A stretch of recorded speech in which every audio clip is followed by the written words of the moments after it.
சிறகடிக்க ஆசை upcoming episode. நான் இப்போ தான் புதுசாக வீடியோ போட்டுட்ருக்கேன். வீடியோ பார்க்குறவங்க மறக்காமல் என்னோட சேனலுக்கு ஆதரவு கொடுத்து சப்ஸ்கிரைப் பண்ணுங்கள். அது எனக்கு ரொம்பவே ஹெல்ப்ஃபுல்லாக இருக்கும். இப்போ தான் கொஞ்சம் கொஞ்சமாக கற்றுக்கிட்டு இருக்கேன். இன்னும் போக போக வீடியோவை பார்த்தீங்கன்னா கொஞ்சம் நல்லாவே நான் பண்ணுவேன்னு நினைக்கிறேன். அதனால் என் சேனலுக்கு ஆதரவு கொடுங்க. வீடியோ இன்ட்ரெஸ்டிங்காக இருக்கணும்னு சொல்லிட்டு நடுவில் ஒரு விடுகதை கேட்டிருப்பேன். அந்த விடுகதையை பார்த்தோன்னே யார் ஆன்சர் கண்டுபிடிச்சிங்கன்னு கமெண்ட் பண்ணுங்கள். ஆன்சர் தெரியாதவங்க வீடியோ கடைசியில் பார்த்து தெரிஞ்சுக்கோங்க. அந்த ஜோசியக்காரன் மனோஜை பேசிகிட்டு இருந்திருப்பாங்க. மனோஜ் பார்த்தீங்கன்னா அவருக்கு அந்த மேரேஜ் ப்ரொபோசல் வந்ததை பற்றி அவர்கிட்ட சொல்லிட்டு இருப்பாரு. இது ரொம்ப நல்ல சான்ஸ், இதை விட்டுறாத அப்படின்னு சொல்லுவாங்க. இவ்வளோ உனக்கு நடக்குது, இப்போ நீ எனக்கு என்ன செய்ய போகிற அப்படின்னு சொல்லி ஜோசியக்கார் கேட்குறாரு. மனோஜ் பார்த்தீங்கன்னா அதான் நான் தான் உங்களுக்கு 10% ஷேர் தரேன்னு சொன்னல, ஷேர் உனக்கு உன் கைக்கு பணம் கிடைச்சா நீ தருவ, இப்போ இவ்வளோ நல்லது நடக்குதுல, இதுக்கு நீ என்ன பண்ண போகிற அப்படின்னு சொல்கிறாங்க. என்ன பண்ணணும் அப்படின்னு சொல்லுங்கன்னு சொல்கிறாங்க. எனக்காக ஒரு போஸ்ட்டு போடு அப்படின்னு சொல்கிறாங்க. அங்கே வேலை செய்கிற பொண்ணு பார்த்தீங்கன்னா கிண்டல் பண்ணுறாங்க. என்ன உங்களுக்கு ப்ரொப்போசலா அப்படின்ற மாதிரி. அதுக்கப்புறம் மனோஜ் பார்த்தீங்கன்னா போஸ்ட்டு தானே போட்டால் போயிடுச்சு அப்படின்னு சொல்கிறாரு. இருந்தாலும் எனக்கு ரொம்பவே கொஞ்சம் கஷ்டமாக இருக்குது, ரோகிணி எப்படி டிவோர்ஸ் பண்ணுறதுன்ட்டு கொஞ்சம் அதை பற்றி யோசனையாகவே இருக்குது அப்படின்ற மாதிரி சொல்கிறாரு. இப்போ நீ யோசிக்கிற, ஆனால் அந்த பொண்ணை நீ கல்யாணம் பண்ணினா நீ பெரிய பிஸ்னஸ் மேனாக ஆகலாம். அதை விட்டுட்டினா உன்னால் ஆக முடியுமா? அந்த பொண்ணுக்கு உன்ன மாதிரி நிறையா மாப்பிள்ளைங்க கிடைப்பாங்க. ஆனால் உனக்கு இது மாதிரி ஒரு பொண்ணு திரும்பவும் கிடைக்காது. அதனால் யோசிச்சுக்கோ, நீ இந்த ப்ரொப்போசலுக்கு ஓகே சொல்லிவிடு அப்படின்னு சொல்கிறாங்க. ஆனாலும் நான் ரோகிணிக்கு 5 லேக் தர வேண்டியது இருக்கே, அதை எப்படி நான் ரெடி பண்ண போகிறேன்னு தெரியல. நீ ஏன் ரெடி பண்ணுற? அதான் உனக்கு ஆல்ரெடி கொடுக்கறதுக்கு தான் ஆள் இருக்கே அப்படின்னு சொல்கிறாரு. என்ன சொல்கிறீங்க அப்படின்னு சொல்கிறாங்க. அதான் அந்த பொண்ணு வீட்டில் ஒரு 10 லட்சம் கேளு, கொடுக்க போகிறாங்க. கேட்டால் கொடுப்பாங்களா அப்படின்னு சொல்லி மனோஜ் கேட்குறாரு. ஏன் கொடுக்க மாட்டாங்க? எல்லா கோடி கோடியாக உங்கள் காலில் கொட்டுறேன்னு சொல்கிறாங்க. இதை ஏன் கொடுக்காம போகிறாங்க? அதெல்லாம் நீங்கள் ஒன்றும் இல்லை, கேளுங்க, ஒரு 10 லட்சம் கேளுங்க, 5 லட்சம் ரோஹிணி கிட்ட கொடுங்க அப்படின்னு சொல்கிறாங்க. மனோஜ் பார்த்திங்கன்னா அதை பற்றி யோசிக்கிறாரு. அதுக்கப்புறம் பார்த்திங்கன்னா அவர் அங்கேருந்து கிளம்பிடுறாரு. அதுக்கப்புறம் பார்த்திங்கன்னா முத்து வீட்டுக்கு வராங்க. முத்து வீட்டுக்கு வந்தோடனே அண்ணாமலை கிட்ட பார்த்திங்கன்னா, அப்பா சத்யாவுக்கும் ரேகாவுக்கும் எல்லா கல்யாண ஏற்பாடும் நடந்துச்சுப்பா, இதுக்கப்புறம் கல்யாணத்தை நம்ம பண்ண வேண்டியது தான் அப்படின்னு சொல்கிறாங்க. சரிடா பண்ணு, வேறு என்ன பண்ணுறது, அவங்க வீட்டில் சொல்லி பார்த்தா அவங்க ஒத்துக்கல, அப்படி இருக்கும்போது நம்ம என்ன பண்ணுறது அப்படின்னு சொல்கிறாங்க. அதுக்கப்புறம் முத்து பார்த்திங்கன்னா, கல்யாணத்துக்கு நம்ம வீட்டிலேருந்து எல்லாருமே போகணும்ப்பா அப்படின்னு சொல்கிறாங்க. போயிடலாண்டா, இதை நீ வேறு சொல்லவா வேணும் அப்படின்னு சொல்லி அண்ணாமலை சொல்கிறாரு. இல்லைப்பா அம்மா வரணும்ல அப்படின்னு சொல்கிறாங்க.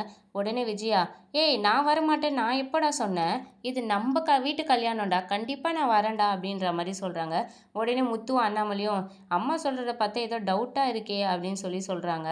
விஜயா பார்த்தீங்கன்னா அவங்க மைண்ட் வாய்ஸில், நான் என்ன இந்த கல்யாணத்தை கொண்டாடவா வரேன், இந்த பிச்சைக்கார பையன் அந்த சிந்தாமணி பொண்ணு கழுத்தில் தாலி கட்டுறதை பார்த்து அந்த சிந்தாமணி கண்ணீர் வடிக்கணும், அதை பார்த்து நான் ரசிக்கணும். இவங்க பாட்டு ரகசியம் கல்யாணம் பண்ணிட்டாங்கன்னா இது எப்படியாவது அவளுக்கு தெரியப்படுத்தணுமே, என்ன பண்ணுறது அப்படின்னு சொல்லி யோசிக்கிறாங்க. உடனே முத்து பார்த்தீங்கன்னா, பரவாயில்ல, அது வரைக்கும் அம்மா வரேன்னு ஒத்துக்கிட்டாங்களே, ரொம்ப சந்தோஷம்ப்பா, நம்மலாம் போகிறோம், கல்யாணத்தை பண்ணுறோம், கொண்டாடுறோம் அப்படின்ற மாதிரி முத்து சொல்கிறாரு. உடனே மீனா பார்த்தீங்கன்னா விஜயாவுக்கு ரொம்ப நன்றி அத்தை சொல்கிறாங்க. இதுக்கு எதுக்கு நன்றி சொல்கிறேன், இது நம்ம வீட்டு கல்யாணம், கண்டிப்பாக நான் வராமல் இருப்பேனா அப்படின்ற மாதிரி விஜயா சொல்கிறாங்க. அந்த டைம் பார்த்தீங்கன்னா மனோஜ் கரெக்டாக வீட்டுக்குள்ளே வராரு. மனோஜ் உள்ளே வந்தோடனே விஜயா மனோஜ் கிட்ட, நாளைக்கு சீதாவோட தம்பிக்கு கல்யாணம்டா, அப்படி நீயும் வந்துடுற அப்படின்னு சொல்கிறாங்க. இங்கே முத்துவும் ரவியும் பார்த்தீங்கன்னா சொல்லாதீங்கன்ற மாதிரி சிக்னல் கொடுக்குறாங்க. ஆனாலும் அவங்க சொல்கிறாங்க. உடனே மனோஜ் பார்த்தீங்கன்னா, அம்மா எனக்கு நிறைய வேலை இருக்குமா, நான் எப்படிம்மா வர முடியும், என்னாலாம் வர முடியாதுமா அப்படின்னு சொல்கிறாரு. முத்து பார்த்தீங்கன்னா மனோஜ் வராததே நல்லதுன்ற மாதிரி ஆக்ஷன் காட்டுறாரு. அதுக்கப்புறம் மனோஜ் அதெல்லாம் விடுமா, நான் அவங்ககிட்ட முக்கியமாக ஒன்று பேசணுமா அப்படின்னு சொல்லிட்டு எல்லாரும் இருக்கும்போதே பார்த்தீங்கன்னா விஜயா கிட்ட பார்த்தீங்கன்னா அந்த கல்யாண மேட்டரை பற்றி பேசுறதுக்கு ஆரம்பிக்கிறாரு. என் ஃப்ரெண்டு சந்தோஷ் இருக்கார்ல, அவருக்கு ஒரு பணக்கார வீட்டு கூட பழக்கம் இருக்கான். அவங்க வீட்டில் ஒரு பொண்ணு இருக்கான். அந்த பொண்ணுக்கு கொஞ்சம் மனநிலை சரியில்லையா, ஆனால் கல்யாணம் பண்ணால் எல்லாமே சரியாயிடுமாம்மா அப்படின்னு சொல்கிறாரு.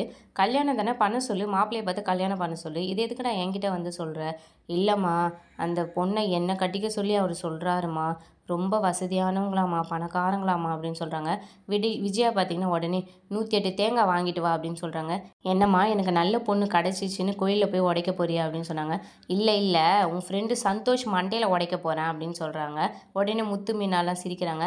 அம்மா போட்டாங்க பாரு ஒரு ட்விஸ்ட்டு அப்படின்னு சொல்கிறாங்க. என்னடா பணத்துக்காக போய் கல்யாணம் பண்ணிக்க போறியா அப்படின்ற மாதிரி சொல்கிறாங்க. அண்ணாமலையுமே திட்டுறாரு. இந்த பொண்ணு பாதிக்கப்பட்டிருக்கான்னு கல்யாணம் பண்ணிக்கினா பரவாயில்ல, இவன் போய் பணத்துக்காக கல்யாணம் பண்ணிக்கிறேன்னு சொல்லிட்டு எல்லாருமே கிண்டல் பண்ணுறாங்க. உடனே விஜயா, இந்த வேலையெல்லாம் விட்டு உனக்கு எந்த நேரத்தில் எப்படியாப்பட்ட பொண்ணை பார்த்து கல்யாணம் பண்ணி வைக்கணும்னு எனக்கு தெரியும், நீ உன்னோட பிஸ்னஸை மட்டும் முன்னேற்றத்தை வேலை வைப்பாரு அப்படின்னு சொல்லி கோவமாக எழுந்துச்சு போகிறாங்க. உடனே மனுஷமா, அம்மா நான் சொல்கிறது கேளுமா அப்படின்னு சொல்கிறாங்க. இதே மாதிரி திருப்பி பேசியிருந்தீங்கன்னா அந்த மொத்த தேங்காய் உன் மண்டையில் உடச்சிடுவோம் பார்த்துக்கோன்னு சொல்லிட்டு கோவமாக போயிடுறாங்க. முத்து ஸ்ருதி எல்லாருமே பார்த்தீங்கன்னா சிரிக்கிறாங்க. உடனே மனோஜ் அங்கேருந்து கோவமாக வெளியே போயிடுறாரு. இன்றைய விடுகதை, மூக்குத்தி போல பூ பூக்கும், அப்பாடா என்று காய் காய்க்கும், அது என்ன? அதுக்கப்புறம் சீதாவும், சீதாவோட அம்மாவும் பார்த்தீங்கன்னா, இப்ப முத்துவோட பாட்டி வீட்டுக்கு போயிருப்பாங்க. அங்க போயிட்டு பார்த்தீங்கன்னா, கல்யாண ஏற்பாடுலாம் பண்றதுக்காக போயிருப்பாங்க. சீதா பார்த்தீங்கன்னா, பாட்டிக்கிட்ட ஆசீர்வாதம் வாங்குவாங்க. "எப்படி இருக்கீங்கலாம்?" கேட்பாங்க. அவங்களும் "நல்லா இருக்கம்மா. நீங்க எப்படி இருக்கீங்கன்னு?" கேட்பாங்க. "இந்த வீடு ரொம்பவே ராசியான வீடுமா. இங்க தான் அண்ணாமலைக்குலாம் கல்யாணம் ஆச்சு. 3 குழந்தைய பெத்து எடுத்தாங்க." அப்படின்ற மாரிலாம் சொல்லுவாங்க. உடனே சீதா பார்த்தீங்கன்னா, சத்யாவ கிண்டல் பண்ணுவாங்க. "என்னடா நீயும் 3 குழந்தைய பெத்துருவ போல." அப்படின்னு சொல்றாங்க. ரேகா வெட்கப்படுறாங்க. "இங்க பார்றா ரேகா வெட்கலாம் படுறா." அப்படின்னு சொல்றாங்க. சத்யா, "ஏய் வாய வச்சுட்டு கொஞ்சம் சும்மா இரு" அப்படின்னு சொல்லி பேசிட்டே இருப்பாங்க. அந்த சமயம் பார்த்தீங்கன்னா, பைக் சவுண்டு கேட்குது. பைக் சவுண்ட கேட்டு சீதா, "இது என் வீட்டுக்காரரோட பைக் சவுண்ட் மாரி இருக்குது" அப்படின்னு சொல்லிட்டு ரேகாவையும், சத்யாவும் உள்ள அனுப்பிச்சு விட்டுர்றாங்க. அவங்க இங்க இருக்கிறது அவருக்கு தெரியாது. இங்க கல்யாணம் நடக்கிற விஷயமும் தெரியாது. குலதெய்வ கோயிலுக்கு போயிட்டு வரேன்ற மாரி தான் சொன்னோம் அப்படின்ற மாரி சொல்றாங்க. பாட்டியும் சரி வரட்டும் அப்படின்ற மாரி சொல்றாங்க. அவரும் உள்ள வராரு. "என்ன குலதெய்வம் கோயிலுக்கு போறேன்னு சொல்லிட்டு இங்க வந்திருக்க. இதுதான் உங்க ஊர் குலதெய்வ கோயிலா?" அப்படின்னு கேட்குறாங்க. "நீ வா நம்ம வீட்டுக்கு போலாம். உனக்கு தான் கல்யாணம் ஆயிடுச்சுல. இதுக்கப்புறம் எங்க வீட்டு குலதெய்வ கோயிலுக்கு போய்க்கோ" அப்படின்னு சொல்றாங்க. உடனே பாட்டி பார்த்தீங்கன்னா, "எந்த கோயிலா இருந்தா அப்ப எல்லாமே ஒண்ணு தான். அவ இத முடிச்சுட்டு வருவா" அப்படின்னு சொல்றாங்க. உடனே சீதா அவங்க அம்மா கிட்ட, "நீ போய் அவருக்கு காஃபி போட்டு எடுத்துட்டு வான்னு" சொல்றாங்க. அவர் அதெல்லாம் ஒண்ணும் எனக்கு வேணாம் அப்படின்ற மாரி சொல்றாரு. "என்னோட சார்ஜர நீ மாத்தி எடுத்துட்டு வந்துட்டேன்னு நெனைக்கிறேன். எங்க உன் பேக்?" அப்படின்னு கேட்குறாங்க. "உள்ள தான் இருக்குன்னு" சொல்றாங்க. உடனே பார்த்தீங்கன்னா, ரேகாவும் சத்யாவும் இருக்க ரூம் கிட்ட போவாரு. அப்புறம் பாட்டி பார்த்தீங்கன்னா, இருப்பா அங்க ஒண்ணும் இல்ல. அவளோட பேக் வேற ரூம்ல இருக்கு" அப்படின்னு சொல்றாங்க. சீதாவோட அம்மா பார்த்தீங்கன்னா, பேக் எடுத்துட்டு வராங்க. பேக்ல பார்த்தீங்கன்னா, ஒரு சார்ஜர் எதுவும் இல்ல. சீதா, "நான் தான் அப்பயே சொன்னேன்ல, நான் எதுவுமே எடுத்துட்டு வரல" அப்படின்னு சொல்லிட்டு, அதுக்கப்புறம் பார்த்தீங்கன்னா, அவர் கோவமா இங்கேருந்து போயிடுறாரு. சீதாவோட அம்மா பார்த்தீங்கன்னா, "அவருக்கு எப்படி தெரியும் நம்ம இங்க இருக்கிறது?" அப்படின்ற மாரி கேட்குறாங்க. "தெரியலம்மா, ஏதாவது டவுட் வந்திருக்கும்னு நெனைக்கிறேன்" அப்படின்னு சொல்றாங்க. "நம்ம அவர்கிட்ட சொல்லியிருக்கணும் தான். ஆனா சொன்னா அவரு என்ன பண்ணுவாருன்னு தெரியலையே" அப்படின்னு சொல்றாங்க. "நீ விடும்மா, நம்ம சத்யா கல்யாணத்த முதல்ல நல்லபடியா நடத்தலாம். அதுக்கப்புறம் சொல்லிக்கலாம்" அப்படின்ற மாரி சீதா சொல்றாங்க. சீதாவும் அவங்க ஹஸ்பண்டும் பார்த்தீங்கன்னா, நடுவுல பேசிட்டு இருக்கும்போது பார்த்தீங்கன்னா, சீதாவோட கைய போட்டு ரொம்பவே ஆஷா அமுக்கியிருப்பாரு. அத பார்த்தீங்கன்னா, பாட்டி நோட் பண்ணியிருந்திருப்பாங்க. பாட்டி அவரு போனதுக்கப்புறம், அவங்க அம்மாலாம் போனதுக்கப்புறம், "என்னடி இப்படி பண்றாரு? எப்பயுமே உன்கிட்ட இப்படி தான் நடந்துக்கிறானா?" அப்படின்னு சொல்லி கேட்குறாங்க. சீதா, "அதெல்லாம் ஒண்ணும் இல்லையே பாட்டி" அப்படின்னு சொல்றாங்க. "நான் எல்லாத்தையும் நின்னு பார்த்துட்டு தான் இருந்தேன். பேசிட்டே இருக்கும்போது உன் கைய போட்டு அந்த அளவுக்கு அமுக்குறான், நசுக்குற மாரி" அப்படின்னு சொல்லி கேட்குறாங்க. "எப்பயுமே உன்கிட்ட இப்படி தான் வீட்லயும் நடந்துக்கிறானா? உன்ன போட்டு அடிப்பானா? நீ ஏன் இப்படி எல்லாத்துக்கும் அமைதியா இருக்க? அந்த காலத்துல தான் நாங்கலாம் அமைதியா இருந்தோம். இந்த காலத்துல இருக்கிற பசங்களும் ஏன் இப்படி இருக்கீங்க? எல்லா விஷயத்துக்கும் விட்டு குடுத்து போகணும்னு நம்மளுக்கு அவசியம் இல்ல. உனக்கு பிடிக்காத விஷயத்த பிடிக்காதுன்னு சொல்றதுக்கு தைரியம் வரணும். எல்லாத்துக்கும் சைலன்ட்டா இருக்காத" அப்படின்னு சொல்றாங்க. "அதெல்லாம் ஒண்ணும் இல்ல பாட்டி" அப்படின்னு சொல்லி சீதா சொல்றாங்க. "நீ பண்றதெல்லாம் சரியில்ல. எதுவா இருந்தாலும் முதல்ல வாய தொறந்து தைரியமா பேச கத்துக்கோ" அப்படின்ற மாரி பாட்டி சொல்றாங்க. பாட்டி சீதாவ நெனச்சு ரொம்பவே வருத்தப்படுறாங்க. அதுக்கப்புறம் விஜயாவ காட்டுறாங்க. விஜயா பார்த்தீங்கன்னா, அவங்க ஃப்ரெண்டு பார்வதி வீட்டுக்கு போறாங்க. பார்வதி வீட்டுக்கு போனோனே பார்த்தீங்கன்னா, அங்க ரோகிணி இருக்காங்க. ரோகிணிய பார்த்தோனே ரொம்பவே டென்ஷன் ஆகுறாங்க. "இவ எதுக்கு இங்க வந்திருக்கா? இவள இங்க வர வச்சுட்டு என்ன எதுக்கு கூப்பிட்ட நீ பார்வதி?" அப்படின்னு சொல்லிட்டு பார்வதி கிட்ட கத்துறாங்க. "என்ன அவகிட்ட தல மசாஜ் பண்ணிக்க வர சொன்னியா?" அப்படின்னு சொல்லிட்டு ரொம்பவே கோவமா பேசுறாங்க.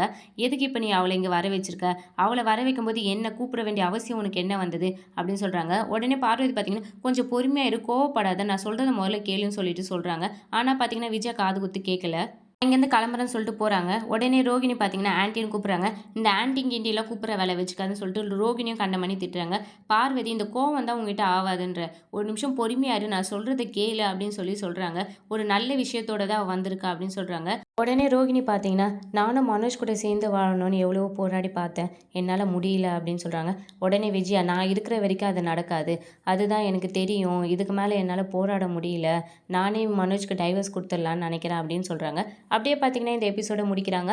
இனி அடுத்தடுத்து வரும் விறுவிறுப்புகளும், சுவாரஸ்யங்களும் ஷார்ட் அண்ட் ஸ்வீட்டா தெரிஞ்சுக்க, மறக்காம என்னோட இந்த புது சேனல லைக் பண்ணுங்க, ஷேர் பண்ணுங்க, சப்ஸ்கிரைப் பண்ணுங்க. அது எனக்கு ரொம்பவே ஹெல்ப்ஃபுல்லா இருக்கும்.